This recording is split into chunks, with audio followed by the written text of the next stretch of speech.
Հիմա անցնենք իմ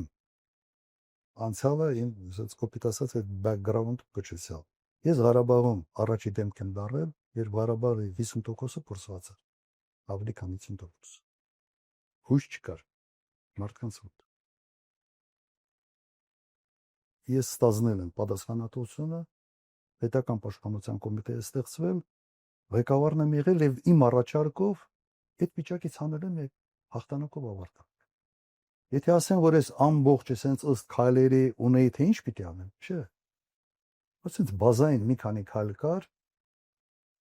որ գիտեի, որ պետք է ամբողջ ժողովրդի մոբիլիզացնես, պետք է հստակ խնդիրը դնես, պետք է արդյունավետ կառավարես, պետք է մարդիկ պատասխանատու լինեն ամեն իրենց քայլի համար։ Արել ենք, հաջողվել ենք։ Ավելի կազմակերպված ենք եղել, քան Ադրբեջանը եւ հաջողվել ենք։ Երբ որ եկել եմ Հայաստան, ոնց հրավիրել է Տեր-Պետրոսյան 97 թվականին։ Դուք երևի չեք հիշում, տարիքի առումով վիճակը խայտառակ էր։ 9-10 ամսվա աշխատավարձի թոշակների պարտք էր։ Թոշակների նույնիսկ մի տարի էր։ Հիմա մի քանի ամսում ոչ միայն պարտքերը փակեցի։ Դրանից հետո 10 տարի ես եղել եմ նախագահ, վարչապետ ժամանակ արդեն այդ հարցը լուծեցի։ Մեկ օրով ֆինանսավորում չի ուշացել։ Ոչ աշխատավարձ, ոչ թոշակի, ոչ մի բան։ Այդ կարգապահությունը եղել է։ Հիմա իմ կոպիտ ասած անցյալը